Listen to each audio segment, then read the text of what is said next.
Hello everyone. आप सब लोगों का फिर से स्वागत है हमारे इस गांव की सैर नाम की श्रृंखला में। अच्छा, इस बार दूसरा गांव ढूंढने से पहले हम घूमने चलेंगे एक ट्यूलिप गार्डन, जो कि हमें पता लगा कि रास्ते में ही है। थोड़ी देर के लिए हम यहाँ रुकते हैं।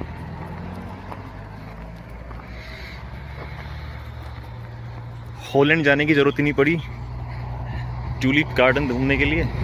ये फ्रांस में ही वोक्लूज डिपार्टमेंट के एक छोटे से गांव में ट्यूलिप गार्डन। अच्छा, फील्ड का जो फ़ायदा है वो ये है कि इंसान खुद वहाँ पे जा सकता है, जाने का अनुभव भी होगा।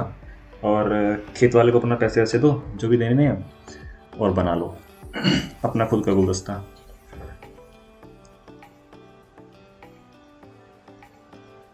तो उसमें एक थोड़ा इमोशनल फैक्टर ऐड हो गया।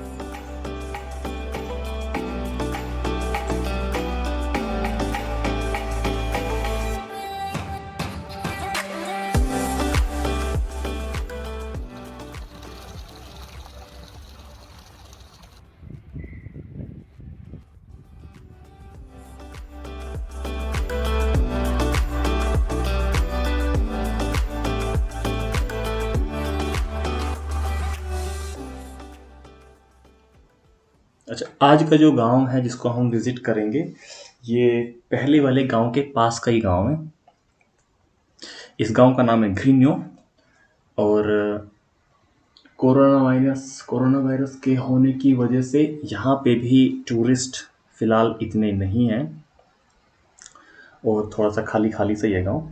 वैसे भी गांव यहाँ के थोड़े खाली खाली होते ही हैं, क्योंकि गांव की पॉपुलेशन पहली बात तो ये कि बहुत कम होती है, और दूसरा ये कि लोग पढ़ने लिखने के लिए या फिर जॉब करने के लिए आसपास के जो बड़े शहर हैं वहाँ पे रहते हैं, और मोस्टली वो छुट्टी वगैरह के टाइम पे ही वापस आते हैं।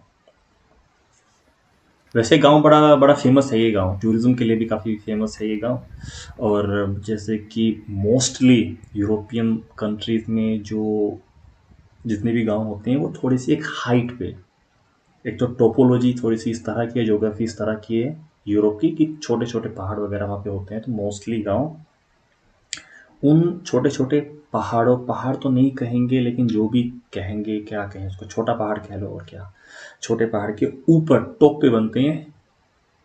उसका रीज़न था, पहले रीज़न उसके होते थे सिक्योरिटी के लिए, क्योंकि टॉप पे है तो एक तो वहाँ से कोई भी आक्रमण करने के लिए कोई दूसरी सेना आएगी दूसरे देश की या कुछ भी दूसरे राज्य की, तो वहाँ से वो दिख जाएंगे, और बड़ी बड़ी दीवारें होंगी और टॉप पे होंगे, तो थोड़ा सा उनके लिए स्ट्रेटेजिकली बेनिफिशियल उनके लिए होगी। और ये आपकी चर्च, जैसे हर गांव में अपने हिंदुस्तान में एक मंदिर होता है, तो यहाँ पे भी हर गांव में एक चर्च होती ही है।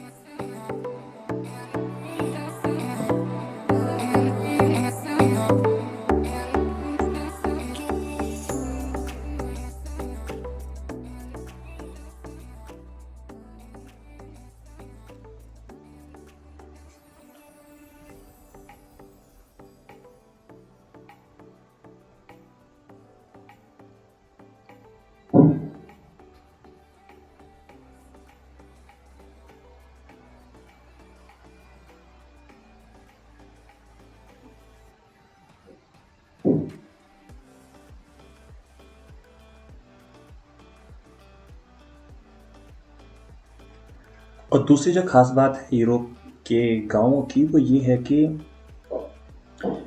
आज भी उन्होंने अपने जितने भी छोटे छोटे पुराने जो भी गांव हैं उनकी बेसिक कंपोजिशन को नहीं छुआ है। अगर गलियां पत्थर की हैं, घर पत्थर के हैं, तो बाहर से सेम आर्किटेक्चर, सेम चीज़, सेम लुक उन्होंने छोड़ रखी है, बस उसको थोड़ा सा इम्प्रूव कर दिया। और अंदर से, हाँ ये बात है कि अंदर से जैसे जैसे चीज़ें, टेक्नोलॉजी,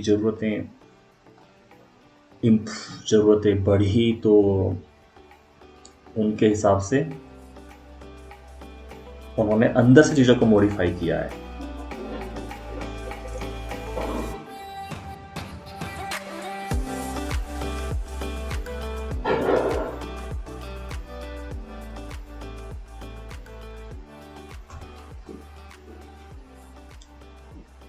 और छत जितनी भी है, मोस्टली यूरोप के जितने भी इंडिविजुअल हाउसेज होंगे या गांव के छोटे छोटे घर होंगे, उनकी छतें ऐसी होंगी। इनको टाइल्स बोलते हैं। टाइल्स अपने यहाँ के टाइल्स से थोड़ी डिफरेंट है, और ये शायद 10 साल में एक बार इनको चेंज करते हैं। इस गांव में ये एक पैलेस टाइप का था, जो यहाँ का नोबल पर्सन था उसका है, तो उसको हम शायद घूम नहीं पाए क्योंकि बंद था ये भी।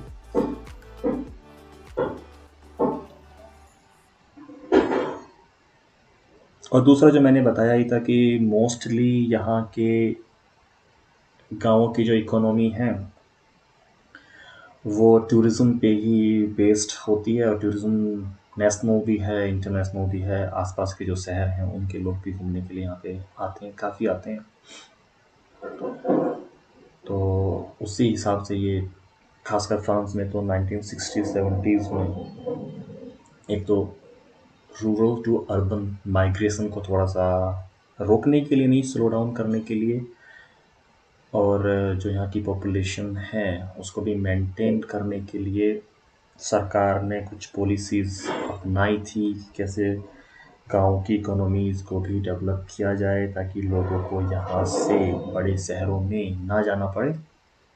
उसमें से ये एक था, यहाँ पे टूरिज़्म सेक्टर को डेवलप करना।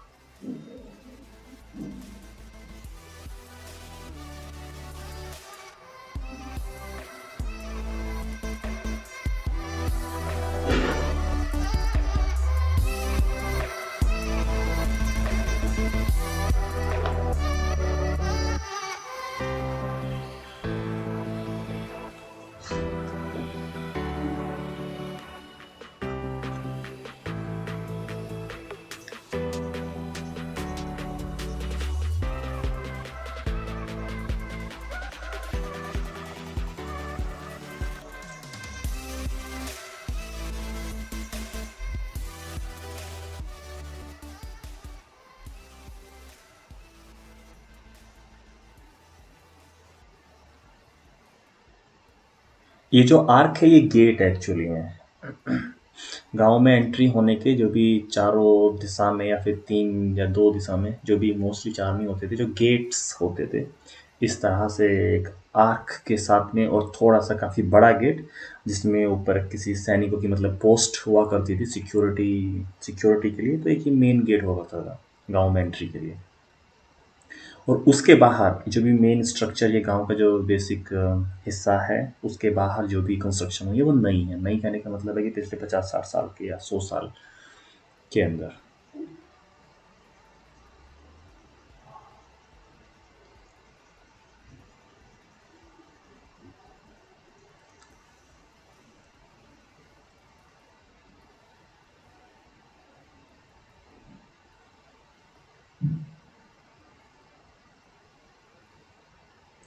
ये सामने जो बिल्डिंग है ये यहाँ के मेयर का ऑफिस है।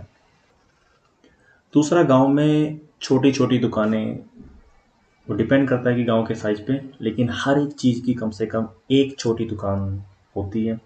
लेकिन मोस्टली जो इकोनॉमिक एक्टिविटीज़ हैं वो थोड़ा सा टूरिज़्म सेक्टर से जुड़ी हुई जितनी दूसरी एक्टिविटीज़ हैं उसी पे बेस्ड होता है। और वो खासकर जो भी उसका जो बेस्ट टाइमिंग है वो समर है। और समर में फ्रांस का ये रीजन थोड़े से प्रोवेंस, जो लावोंत के जो खेत होते हैं बैंगनी कलर के, शायद आपने कभी फ़ोटो में देखे हो, उसके लिए बड़ा फेमस है। तो खासकर उसको देखने के लिए और उस एक कॉन्टेक्स्ट में रीजन को घूमने के लिए, और यहाँ के जो भी हिस्टोरिकल सिटीज़ हैं या छोटे छोटे गांव हैं, उन सब के लिए ज़्यादा टूरिज़्म यहाँ पे है। और पॉपुलेशन की जो कंपोजिशन है उसमें बूढ़े लोग या फिर रिटायर्ड लोग हैं, वही थोड़े गांव में रहते हैं।